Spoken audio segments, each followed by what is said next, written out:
Olá, você está no canal da Igreja CI. Você vai ouvir agora uma palavra do Evangelho do Nosso Senhor que pode transformar a sua vida. Antes de liberar o vídeo, eu quero pedir para que você se inscreva no nosso canal e compartilhe, para que mais vidas sejam abençoadas. Agora sim, o vídeo será liberado. Que Deus te abençoe. Oséias 6, vamos a partir do verso 3, Oséias 6, verso 3, um texto emblemático, um texto forte da palavra do Senhor, que fala sobre verdades da conduta cristã, da caminhada com Deus, e algo que nós queremos compartilhar nessa noite. Enquanto você vai procurando aí, temos aí a nossa agenda da igreja, né, que você viu, eventos acontecendo. Logo teremos a feijoada do Eli, vai ser um pagodão, vai ser lindo para Jesus. Os ingressos já estão à venda, pastor Eli? Já estão à venda já estão à venda lá atrás? Você já pode adquirir aí o seu ingresso. Corra, porque vai faltar lugar, vai ser lindo demais. Vai ser uma manhã evangelística, uma tarde evangelística. Então, você que tem amigos, parentes que ainda não vêm na igreja, esse é um dia para convidar para o pagode. No final, Jesus joga a rede e nunca mais eles sairão da casa do Pai. Então, aproveite aí a oportunidade, vai ser lindo o que Jesus vai fazer. Oséias 6, verso 3, quem achou diz amém. Amém, gente? Tá aí, tá passando aí? Tá, né? Graças a Deus. Você que não trouxe a sua Bíblia, você pode ver aí na nossa Bíblia gigante aqui atrás. Esse texto, irmãos, antes de nós lermos, ele é um texto curto, mas que fala sobre verdades da caminhada cristã. São não apenas conselhos da palavra de Deus, mas são sentenças que o Senhor Jesus, que Deus deixou na sua palavra, para que nós possamos ter uma vida equilibrada, uma vida feliz, uma vida saudável e uma vida de crescimento. Se tem algo que nós, seres humanos, desejamos, é crescer. E isso não é egoísmo, não é egocentrismo, isso foi algo que o próprio Deus colocou no nosso DNA. Quando Ele criou a primeira matriz, o primeiro homem da nossa espécie, Ele liberou essa palavra, dizendo: cresçam, sejam férteis, multipliquem-se. Então, o crescimento é algo dado por Deus e nós desejamos isso, desejamos crescer. E para esse crescimento saudável, paulatino, gradativo, nós precisamos nos embasar na palavra de Deus. E aqui então, hoje nós vamos estudar alguns aspectos que podem nos ajudar nesse crescimento na vida com Jesus. Então, o texto que nós temos aí diante dos nossos olhos é um grande resumo de conceitos para uma vida cristã abençoada, para uma caminhada abençoada com Jesus. Assim diz o texto: conheçamos e prossigamos em conhecer ao Senhor. A sua saída como a alva é certa, Ele virá sobre nós como a chuva seródia que rega toda a terra. Conheçamos e prossigamos em conhecer ao Senhor. Amém? Se você pode, vamos orar, me ajude em oração. Senhor Jesus, aqui estamos nós, Senhor, todos desejosos de ouvir a Tua voz. Que não seja a palavra de homem, que não seja a capacidade intelectual da terra, Senhor, mas que a partir de agora, como tem sido todos os dias, como foi nos louvores, que continue sendo poder de Deus. Que aquilo que é natural, terreno, Senhor, que tudo isso caia. E que aquilo que é sobrenatural e divino, que isso, Senhor, se levante no nosso meio. Nós queremos agora estar como Maria, assentados aos Teus pés para ouvir a Tua voz. Que toda a correria do dia a dia, que toda ansiedade, Senhor, que todo problema, demanda, tribulação, que agora diminua, Senhor, na Tua presença. Entregamos a Ti, Senhor, o nosso fardo, o nosso jugo, e recebemos de Ti o Teu fardo e o Teu jugo, que é suave e leve. E assim nós encontraremos descanso para as nossas almas. Espírito de Deus, tenha liberdade para ministrar. Abra os corações e semeie agora, Senhor, a Tua poderosa palavra. Senhor Jesus, nós Te agradecemos pela oportunidade de uma vez mais escutarmos a Tua mensagem e ouvirmos a Tua voz. A Ti, Jesus, e somente a Ti, juntos nós Te damos toda a honra, toda a glória e todo o louvor, em nome de Jesus. Amém. Amém? Irmãos, um dos conceitos que Deus deixa explícito na sua palavra, existem coisas que na nossa relação com Deus, elas estão encobertas. A própria palavra de Deus diz que as coisas encobertas, aquelas coisas que ainda estão ocultas ao conhecimento humano, elas pertencem a Deus. Ou seja, tudo aquilo que vai ser descoberto, toda a tecnologia, todo o desenvolvimento, todo o conhecimento, tudo aquilo que um dia vai surgir, está hoje nas mãos de Deus. O que o ser humano faz é apenas se encontrar com aquilo que um dia Deus revelou. Então, as coisas ocultas, encobertas, pertencem a Deus, mas as explícitas, as reveladas, pertencem a nós e aos nossos filhos para sempre. É o que diz a palavra. Então, existem conceitos que estão revelados, que estão disponíveis para que nós possamos caminhar e avançar. E um desses conceitos revelados é o que Oséias está aqui profetizando na sua palavra. Nós, seres humanos, devemos crescer em graça, em conhecimento. Se você na sua vida profissional deseja um avanço, deseja um acréscimo na remuneração, isso vai depender também, vai estar intimamente ligado com o seu crescimento no conhecimento, galgando novas posições, ocupando novos postos. Na nossa relação interpessoal também é assim. Se desejamos avançar na intimidade que temos com a esposa, com o esposo, com os filhos, com os amigos, é necessário que avancemos no conhecimento. Conhecer quem está à nossa volta, conhecer os gostos, os costumes, isso tudo vai nos ajudar no acréscimo daquela relação. Em todas as áreas nós devemos crescer, devemos avançar. A palavra de Deus, o sábio Salomão, disse que aquele que para de aprender, esquece até daquilo que já sabe. É interessante que o texto não diz que aquele que para de memorizar, ou seja, memorizar ou ficar estudando aquilo que você já sabe, é apenas a manutenção do conhecimento. Mas Deus está dizendo que nós não devemos apenas manter aquilo que já sabemos, mas que de alguma forma é impossível reter aquele conhecimento se não avançarmos em áreas inéditas, se não ampliarmos a nossa zona de conhecimento para outras áreas. Acabamos nos esquecendo até daquilo que já sabemos. E se tem uma área que nós, como cristãos, filhos de Deus, devemos crescer, é no nosso conhecimento sobre Jesus. É sermos acrescidos e acrescentarmos a cada dia uma porção de um conhecimento novo sobre quem Jesus é. A expectativa de Deus através desse texto é que nós não apenas conheçamos o Senhor. Conhecer o Senhor é apenas o primeiro passo. Conhecer o Senhor e aceitá-lo como o nosso único e suficiente Salvador é a porta de entrada para um universo poderoso, mas que deve ser acrescido, que deve continuar. Não devemos parar apenas na primeira experiência, não devemos parar apenas no primeiro encontro. Não devemos nos dar por satisfeitos com as experiências de outrora, porque a palavra de Deus nos ensina isso. Olha, não digam que os dias antigos são melhores do que os atuais, porque não existe sabedoria nisso.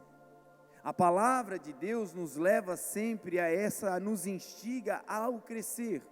E Oséias, profetizando a palavra de Deus, disse: olha, conheçamos o Senhor. Mas não apenas conheçamos, mas prossigamos em conhecê-lo. A vontade de Deus é que nós saiamos daqui desse culto hoje sabendo um pouco mais sobre Jesus do que quando entramos. Que quando esse dia terminar, nós possamos ter subsídios e embasamentos de coisas que aconteceram no nosso dia a dia em relação a Jesus, que possam acrescer conhecimento do dia anterior. Ou seja, uma caminhada com Jesus de crescimento constante. Isso, meu irmão, é fundamental, porque chegará um dia em que tudo que nós teremos vai ser aquilo que conhecemos sobre Jesus. Chegará um dia em que esse mundo, como vemos, como conhecemos, ele já não existirá mais. Essas estruturas que hoje parecem nos proteger, que parecem nos guardar, os bens materiais que temos e que parecem dizer quem nós somos, porque nessa sociedade atual, com essa mente odierna, finita, parece que nós somos aquilo que temos, aquilo que demonstramos, a roupa, o carro, a casa, e isso parece que faz parte da composição de quem nós somos, mas chegará um dia que isso tudo vai passar. Mas o Senhor também disse: passarão os céus, passarão a terra, mas as minhas palavras jamais passarão. Chegará um dia em que vai sobrar apenas a palavra. Chegará um dia em que tudo que nós teremos vai ser o quanto nós conhecemos sobre Jesus. A palavra de Deus é o verbo é Jesus. E chegará um dia, e esse dia não se fala apenas daquele grande dia, mas todos nós um dia enfrentaremos situações, circunstâncias, demandas, em que tudo que teremos será a palavra de Deus. Chegará um dia em que, tomara que não, mas é possível que um diagnóstico médico contrário se abata sobre nós, se achegue até nós, ou sobre alguém que amamos, e nesse dia não existe mais possibilidade terapêutica de tratamento, não existe mais dinheiro no mundo que possa reverter a situação. Então nesse dia a única coisa que resta é a palavra de Deus. Quando uma família se dissolve e parece que a esperança se vai, ou quando um ente querido parte aos nossos olhos de maneira abrupta, fora de hora, fora da ordem, nesse dia não existem conceitos técnicos que possam aplacar a dor de um pai, de uma mãe, ou de alguém que chora por um ente que partiu. Não existe tecnologia criada que possam trazer paz ao coração de alguém que chora por um sonho que morreu. E nesse dia, a única coisa que permanece é o poder inerrante, irrevogável da palavra de Deus. E a palavra de Deus é Jesus. Sempre que Deus fala, Ele libera o verbo, e o verbo é Jesus. E por isso Oséias está dizendo: conheçam o Senhor. Mas não apenas o conheçam, não apenas o coloquem em uma prateleira, não apenas o coloquem na memória, não, conheçam Ele, mas prossigam a cada dia em conhecê-lo, porque a sua saída, Ele virá sobre nós como a luz do dia, como a alva, e essa vinda será certa. Olha o texto dizendo: quanto mais vocês conhecerem a Jesus, mais claro se tornará o dia a dia de vocês. Ele virá sobre vocês não apenas como a luz, mas também como a chuva seródia que rega a terra. Quem somos nós, homens e mulheres, senão pó da terra? Quem somos nós, filhos de Deus, senão formados do pó da terra e que carregamos sementes que são palavras, promessas de Deus? Todos nós aqui somos como terras que um dia receberam da parte do Senhor sementes que são as promessas. Por isso essa também é uma noite onde iniciamos relembrando promessas, e a primeira delas é: tragam a memória aquilo que dá esperança a vocês. Comece a se lembrar, meu irmão, de tudo aquilo que o Senhor te prometeu. Naquele primeiro encontro, naquele dia de caos, no meio daquela tempestade, quais foram as palavras liberadas por Jesus sobre a sua vida? Porque podem se secar as ervas, murcharem as flores, mas a Bíblia diz que as palavras do Senhor permanecem vivas para sempre. Então o mundo e os homens podem falhar, mas Jesus jamais falha. Ele não é homem para mentir, nem filho do homem para se arrepender. Agindo Jesus, quem impedirá?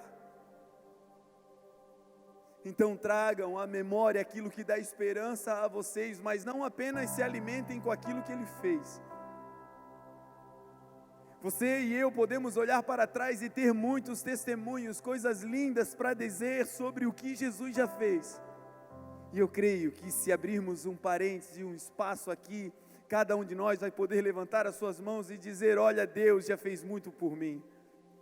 Se relembrar e alegrar o coração e se aquecer com aquilo que Ele já fez. Agora o ponto aqui é o seguinte: aquilo que Ele já fez é o conheçamos. Aquilo que Ele já fez é o conhecemos, é o passado. Mas o texto está dizendo: prossigam em conhecê-lo, porque aquilo que Ele fez não pode se comparar com aquilo que Ele ainda vai fazer. Aquilo que os teus olhos não viram, os teus ouvidos não ouviram, e nem subiu ou penetrou no coração humano, é aquilo que Deus tem preparado para aqueles que o amam. Então, meu irmão, o melhor de Deus ainda está por vir, ainda tem muito mais graça a ser derramada, ainda tem muito mais autoridade, ainda tem outras portas abertas, ainda tem mais curas, mais sinais. O que Deus vai fazer é infinitamente mais, superior e melhor. A sua palavra garante. Jesus é aquele que faz infinitamente mais do que pedimos ou pensamos, de acordo com a sua boa vontade e o seu poder que em nós opera. Então o convite é que nós como igreja, como irmãos, possamos ter a humildade de a cada dia nos levantarmos e abrirmos os nossos corações ao Senhor, e essa é uma noite para fazer isso. Essa é uma noite na presença de Jesus para dizermos: Senhor, eu quero te conhecer mais. Eu não quero o conhecimento apenas que vem de terceiros, de experiências de outrora, ou ficar me alimentando ou retroalimentando apenas com aquilo que já aconteceu, mas Senhor, eu sei que Tu estás aqui nessa noite, a Tua palavra, como foi aqui profetizada através das canções, Tu és o Rei dos Reis e Senhor dos Senhores, Tu és aquele Senhor que estás e habita no meio do Teu povo, aonde 2 ou 3 estiverem reunidos no Teu nome, ali Tu estarás. Então Jesus, Tu estás aqui porque Tu és fiel, e aonde Jesus está, coisas novas e poderosas acontecem. Esse texto é: conheçamos e prossigamos em conhecer ao Senhor. A sua saída como a luz clareando, ela é certa, Ele virá sobre nós como uma chuva. Algumas pessoas carregam promessas grandiosas da parte de Deus, tão grandes que, ao olharem para a sua própria condição, dizem: é loucura. É loucura pensar em pisar nas nações se hoje eu tenho dificuldade para me locomover aqui na minha cidade natal. É loucura pensar que eu terei uma família bem estabelecida se hoje eu tenho dificuldades de me relacionar até com os meus próprios pensamentos. É loucura pensar que Deus vai me levantar como ministro do Evangelho se hoje eu tenho dificuldade de falar em público com 2 ou 3. É grandioso demais. Eu quero te encorajar a crer em tudo aquilo que Jesus te prometeu. Isaías declarou: assim como a neve e a chuva descem do alto e para lá não tornam, assim será toda a palavra que proceder da boca de Deus, ela não voltará para Deus vazia, sem antes cumprir aquilo para o qual ela foi enviada. A visão fala de um fim e se apressa para um fim. Ainda que demore, espere, porque certamente ela virá e não tardará. Os justos, porém, viverão pela fé. E se eles retrocederem, diz o Senhor, a minha alma não tem prazer neles. Mas nós, porém, não somos daqueles que se retrocedem para a perdição, mas somos daqueles que perseveram para a preservação da alma.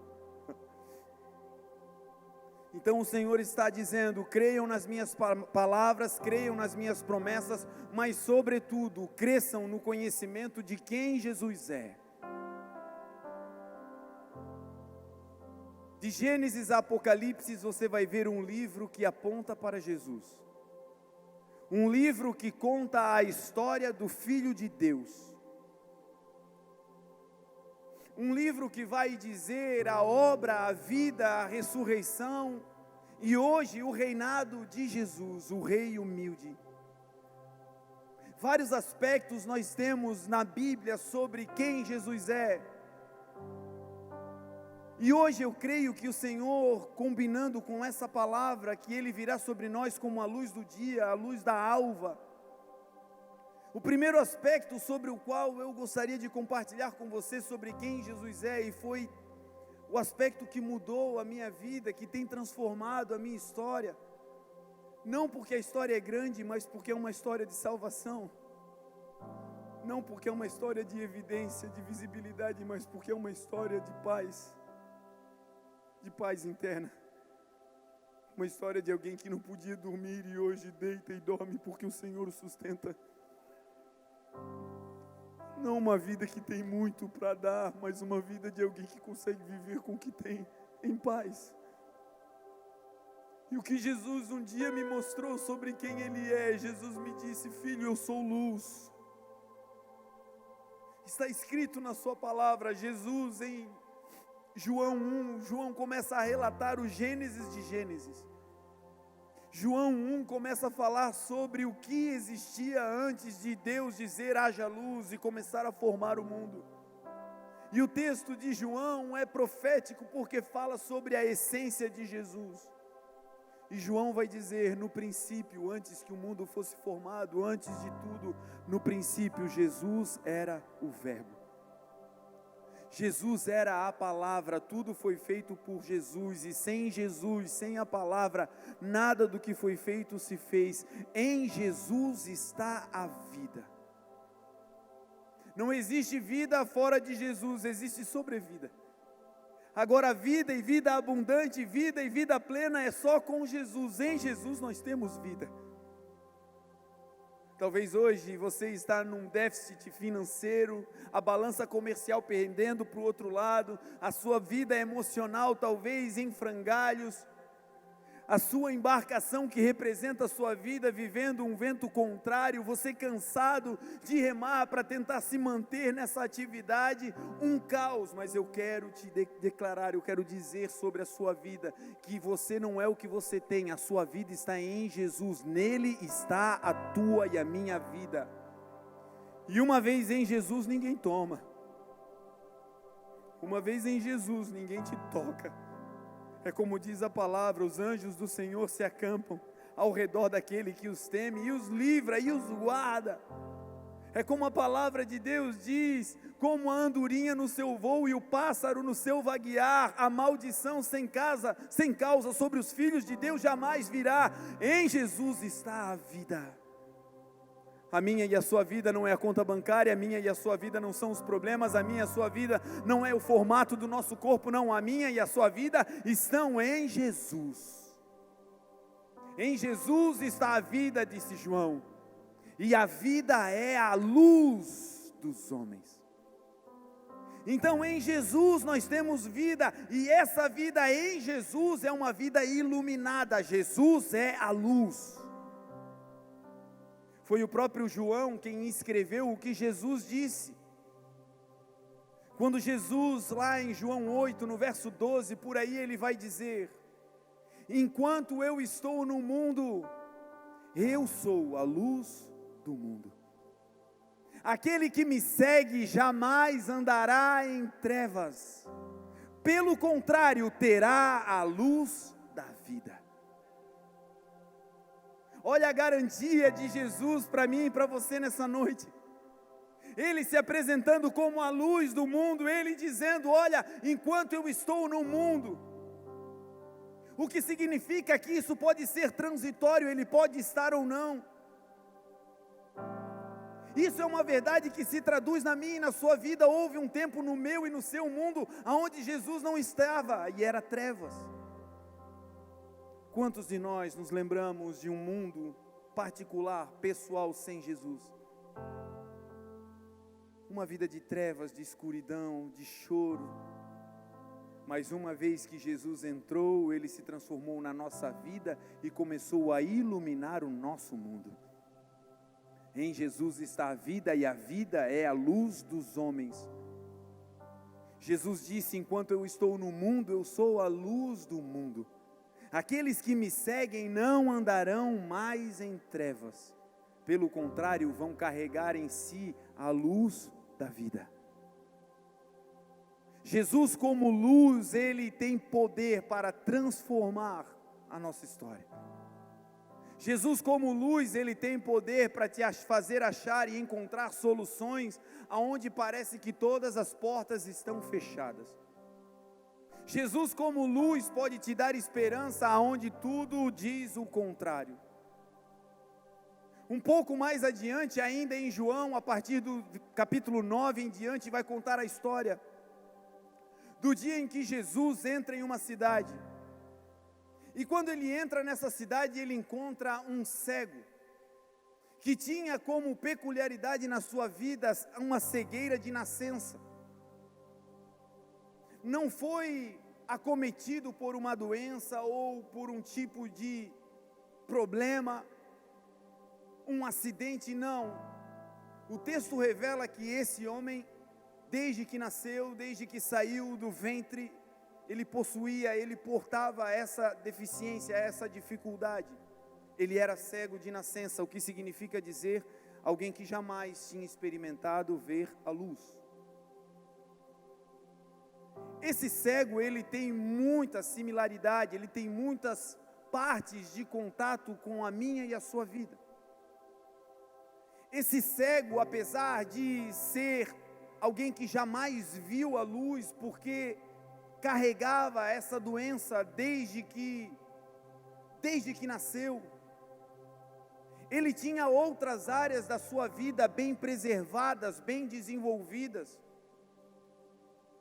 Tinha essa área de debilidade que era a visão, que era a escuridão. O ambiente onde ele foi criado era assim, por portar essa necessidade. Entretanto, as outras áreas da sua vida se desenvolviam muito bem. E é aqui que nós traçamos uma analogia, um ponto de contato entre esse cego que vivia nesse lugar de escuridão e a nossa própria vida em algumas áreas. E talvez você se identifique com algumas delas.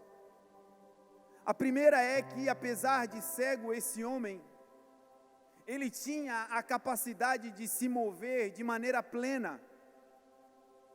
Ele tinha o seu aparelho locomotor ativo, passivo, as suas pernas, músculos, os tendões, os ossos em perfeito estado e podia se locomover, se deslocar, caminhar, andar, transitar. Apesar de não ver, tinha isso bem preservado e desenvolvido. Jesus mais à frente vai dar uma ordem a ele e vai dizer para que ele vá até um lugar e ele obedece esse comando e vai. Não foi carregado, não foi conduzido, não precisou de uma maca, ele se deslocou. Todavia, mesmo se deslocando, tinha ausência de luz. E o que é se deslocar sem ver? Se não ter a capacidade de ir e se enfiar em negócios com as suas próprias forças, se não entrar em relacionamentos e se deslocar e mergulhar e se enfiar nele com as suas próprias capacidades. O que é ter capacidade de se locomover, se não ter condições de dizer, eu vou para onde eu quero, eu faço do meu jeito, eu entro nas sociedades que eu decidi, eu entro nos relacionamentos que estiverem ao meu bel prazer, eu posso me deslocar. Entretanto, a falta de luz, apesar de ter capacidade de deslocar, apesar de ter capacidade de se mover, a falta de luz nos faz dar passos no escuro. É aqueles relacionamentos que nós nos movemos, mas sem clareza, entramos e geram danos. São aqueles negócios que nós vamos e nos enfiamos de cabeça, mas sem clareza, sem a luz, damos passos no escuro e daqui a pouco parece que o chão se abre. São aquelas situações ou lugares aonde entramos com a nossa própria força motriz, mas que depois ficamos pensando, se eu tivesse mais uma oportunidade, jamais teria me enfiado nisso. E o que é isso, se não se mover, se deslocar com capacidade física, mas sem luz? Agora a boa dádiva qual é? É que quando Jesus entra, Ele se transforma em lâmpada para os nossos pés e luz para o nosso caminho. Uma vez em Cristo, nunca mais passos falsos. Uma vez em Cristo, agora cada passo é baseado sobre a rocha eterna que se chama Jesus. Ele não apenas ilumina o teu passo, mas vai iluminar o teu caminho.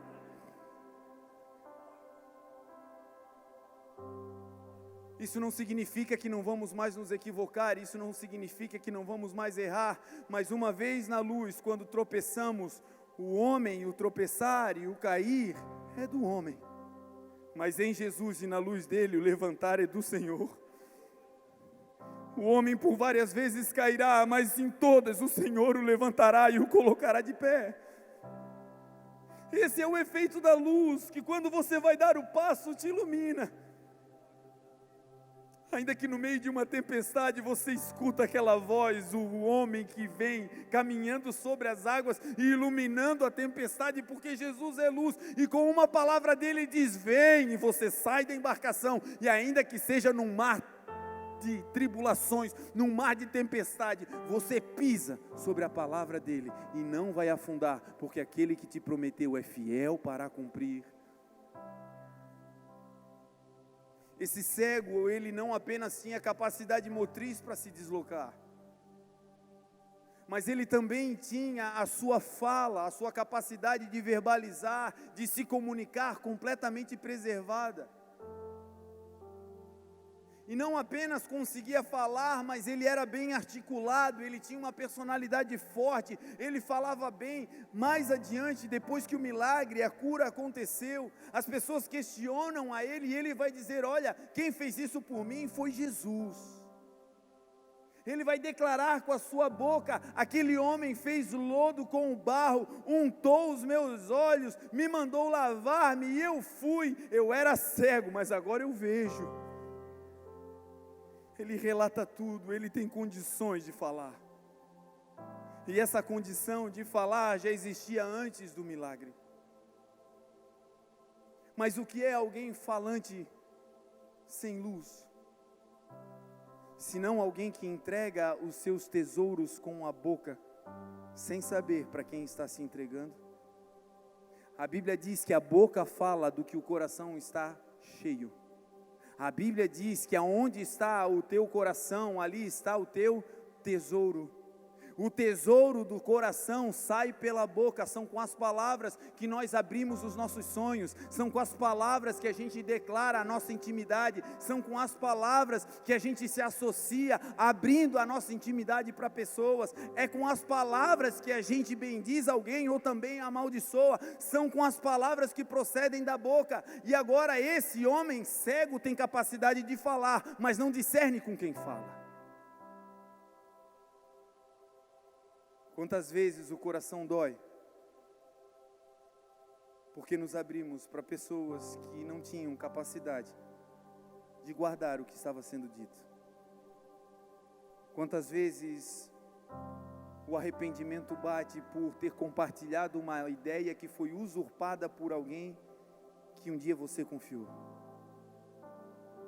Não é incomum abrirmos a nossa vida e o nosso coração entregando o nosso tesouro, e depois compreendermos que aquela pessoa a qual compartilhamos não era adequada. Mas isso acontece rotineiramente quando estamos falantes, mas sem luz.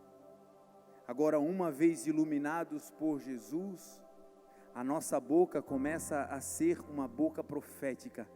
A nossa boca começa a ser treinada pelo Espírito. Não temos mais o medo de falar e o melindre, falamos apenas na quantidade e com as pessoas corretas. Não temos mais medo da exposição em público sobre o que falar, porque a palavra de Deus diz, não tenham medo quando forem colocados diante de uma autoridade, porque naquela hora o Espírito de Jesus lhes dará o que vocês devem falar, e vocês falarão com autoridade tal, que ninguém poderá se levantar para contradizer o que vocês estão dizendo. Então, quando Jesus ilumina, você não apenas fala, mas fala com certeza. Fala com clareza, mas não entrega os tesouros. Não precisa mais de muitos ouvintes. para compartilhar, de uma plateia para declarar. Não precisa mais da internet para revelar o coração, não. Agora, iluminado por Jesus, você vai para o secreto. Vocês, quando orarem, façam assim: entrem no vosso quarto e fechem a porta do vosso quarto e orem em secreto, ou seja, falem em secreto, abram o coração no secreto, e o Pai de vocês que habita no secreto, Ele vai ouvir as orações e vai recompensar vocês publicamente. É o que garante a palavra. Então esse cego tinha capacidade de falar, mas não tinha clareza para discernir com quem falava. Esse cego, ele também tinha uma capacidade de ouvir. Todas as instruções que Jesus deu a ele enquanto era ainda cego e obediente, ele deu uma resposta positiva porque era um bom ouvinte. O que significa dizer, uma área de mazela não pode bloquear o teu ouvido para escutar as verdades transformadoras do Evangelho, que inclusive pode mudar essa área de sofrimento. É quando uma área está doendo demais e a gente não quer mais escutar a instrução do Senhor, porque parece que a instrução do Senhor precisa vir antecedendo ou precedendo um milagre, realizando algo, e aí depois a gente obedece. Não, o texto vai dizer que esse cego obedeceu antes que o milagre acontecesse. Era alguém que todo dia saía de manhã cedo para trabalhar e voltava dizendo: Deus, faz algo pela minha família. Era alguém que todos os dias, antes de deitar, orava pelos seus filhos, dizendo: Senhor, salva a minha casa. Eu não sei onde esse menino está, eu não sei onde essa menina está, mas Tu conheces o mundo inteiro. E a Tua palavra diz: crê no Senhor Jesus e será salvo tu e toda a tua casa. Senhor, o milagre ainda não aconteceu, mas eu já Te agradeço, porque eu sei que a minha casa vai se converter. Senhor, é o meu casamento que está meio em frangalhos, é a nossa relação emocional que está meio instável. É a minha mente, Senhor, que não consegue mais descansar.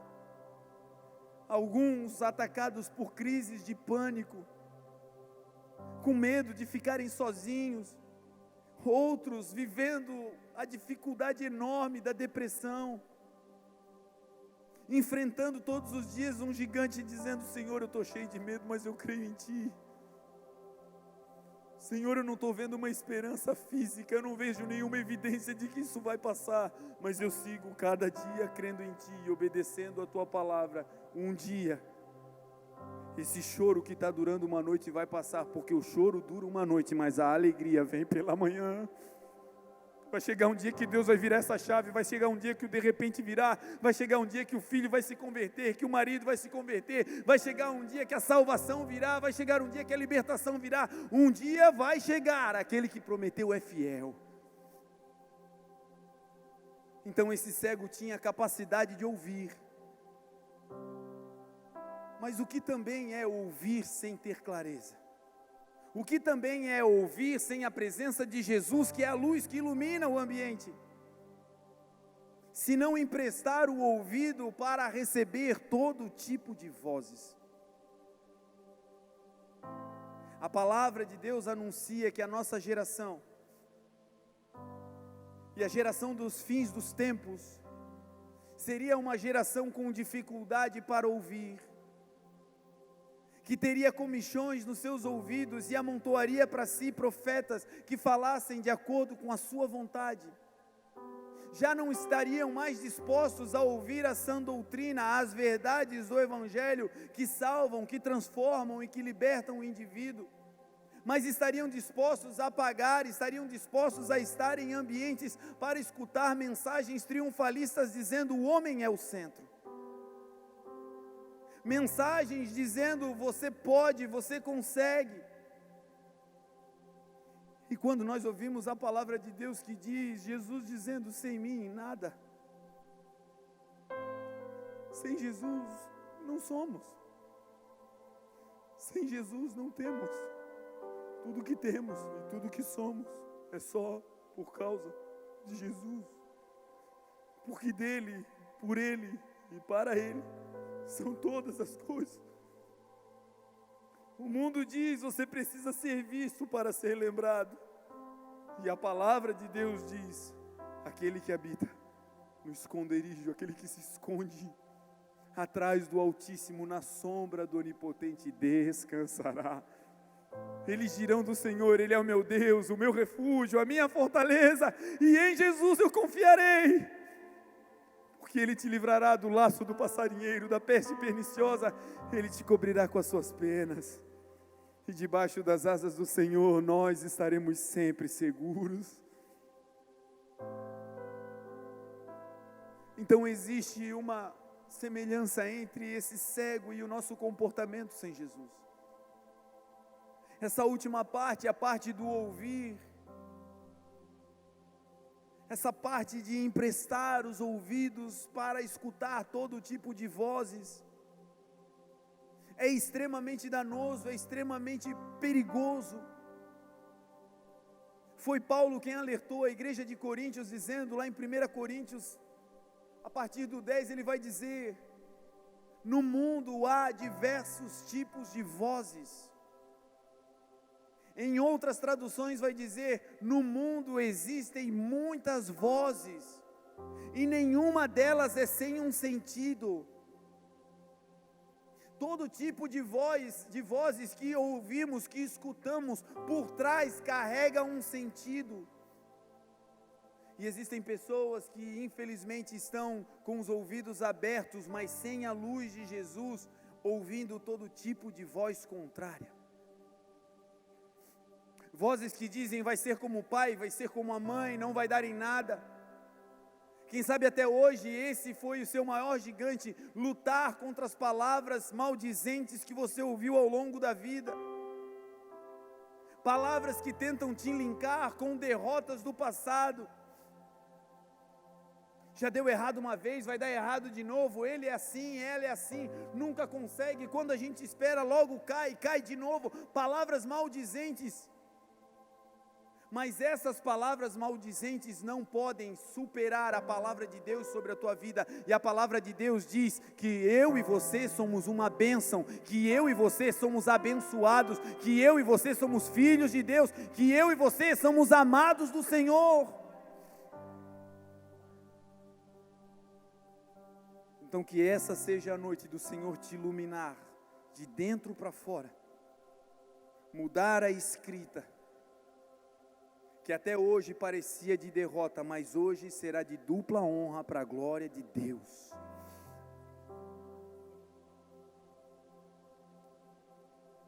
Esse cego tem como característica a obediência. Ele foi submetido a um processo não ortodoxo, um processo não normal, não cotidiano, um processo inédito. Você vai ver Jesus curando cegos de várias maneiras, mas você não vai ver uma reprodução de um milagre como aconteceu com esse homem. E aqui nós abrimos também mais um parênteses para falar sobre a luz. A luz, ela tem um poder de iluminar áreas específicas. Dependendo da maneira onde você focar a luz, essa luz ela vai ficar restrita a essa área, e nessa área você vai ter clareza, nessa área você vai ter luminosidade, nessa área você vai ter facilidade de resolução, nessa área você vai ter facilidade em encontrar uma saída. É o que acontece nos ambientes quando se coloca a placa de saída de emergência. Tudo se apaga, então aquela luz se acende. Não é uma luz grandiosa, mas é uma luz focada em uma placa, e ali você consegue encontrar uma saída para aquele ambiente. Assim acontece com a palavra de Deus, e assim acontece também com Jesus. Às vezes focamos o Senhor e deixamos e damos liberdade a Ele apenas em uma área. Então naquela área temos sucesso, naquela área o Senhor nos exalta. Entretanto, o que fica em volta daquela área focada pela luz, ainda está em meio às trevas. São aquelas situações onde nós estamos focados em Jesus, pedindo que Ele transforme o outro. O foco da oração, o foco do desejo, o foco da fé é: Senhor, muda ele, muda ela. E quando esse foco deveria estar no alto e expandido, para que não seja muda ela, Senhor, me muda, me transforma, faz de mim alguém melhor, e por consequência da luz em mim, e ele será iluminado. Então esse cego, pela obediência, carregava essa capacidade, uma capacidade de obedecer ao Senhor, para que a luz de Jesus não ficasse apenas na área de necessidade que ele tinha. O texto é poderoso porque vai dizer que depois dele ser curado, ele sai e começa a pregar sobre Jesus. Ele vai dar o nome: quem fez isso comigo foi Jesus. Ou seja, não apenas curado da mazela, mas iluminado para pregar as grandezas de Deus. Não apenas sarado em uma área, mas agora com uma comissão: aquilo que eu fiz por você, você agora tem autoridade para falar para outros.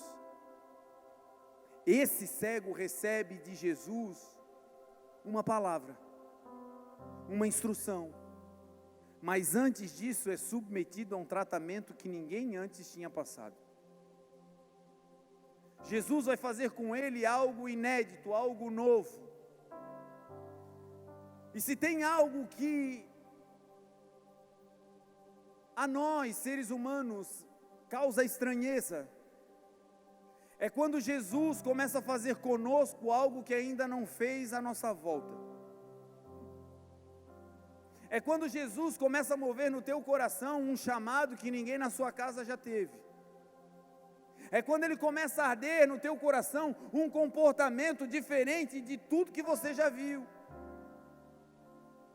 Todo mundo na sua casa é bravo, todo mundo fala, todo mundo discute, mas você agora na luz está virando um ursinho. Você agora na luz está calminho, você agora na luz já era aquele que tocava fogo com gasolina, agora não, agora você é aquele que apazigua. O que ele está fazendo de você é diferente e a gente se sente estranho. E quando é um problema a ser resolvido de maneira inédita, fica pior ainda. Porque para todo mundo um tratamento médico, uma aspirina, uma terapia deu certo. Agora para você talvez o diagnóstico é: não tem jeito. Pode não ter jeito para os homens, mas Jesus pode ter um método inédito para te curar, e a partir disso gerar vida na tua vida e na vida de outros. E às vezes o que nos falta a fé é porque a gente olha e diz: eu nunca vi isso acontecer. Eu nunca vi acontecer com ninguém. Bem-vindo ao lugar da sala de Deus, onde a luz de Jesus está. E nesse lugar Ele pode fazer coisas novas na minha e na sua vida. A palavra de Deus diz: assim como Cristo foi ressuscitado dentre os mortos pela glória do Pai, assim também nós vivamos em novidade de vida. Vida com Jesus, vida na luz, é exatamente isso. É uma surpresa atrás da outra. Você não sabe de onde vem, mas você tem expectativa que vai vir. E quando vem, você diz: daí.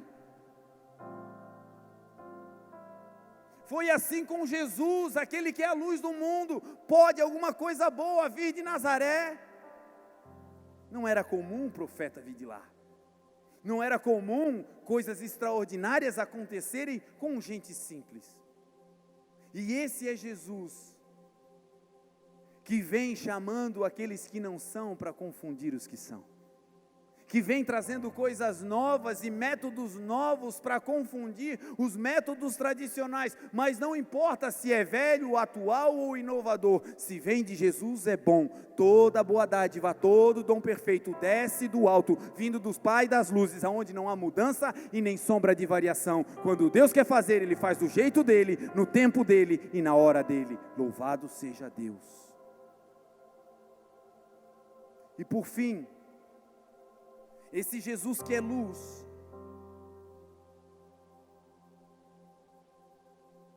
Ele é um gentleman, Ele é gentil, Ele é um príncipe. O texto diz que Ele é a luz do mundo. Imagine você uma luz poderosa para iluminar toda a terra, que paredes, que concreto não podem deter essa luz. O mundo espiritual não pode deter a luz de Jesus, as trevas não podem vencer a luz, diz o texto. Porém, essa luz que é poderosa para entrar em qualquer lugar e clarear qualquer ambiente, mudar a vida de qualquer pessoa, essa luz tem princípios para atuar. E dá a mim e a você a autoridade para darmos a essa luz a liberdade para entrarmos e se mover de acordo com a nossa vontade. Então existem 3 aspectos que podem, de alguma maneira, restringir a ação da luz de Jesus em nós. O primeiro deles é exatamente o foco. Essa luz é poderosa, é grandiosa, mas se eu focá-la apenas em uma área, a atuação dela se restringe a essa área. Se eu deixar Jesus no controle apenas da minha vida financeira, é nessa área que Ele trabalha e todo o resto pode ficar e continuar nas sombras. Se eu deixar Jesus apenas como o rei do meu negócio, o Senhor da minha história, como um profissional, mas não colocá-lo como um multifoco em todas as áreas, é possível ter um grande negócio e uma família falida.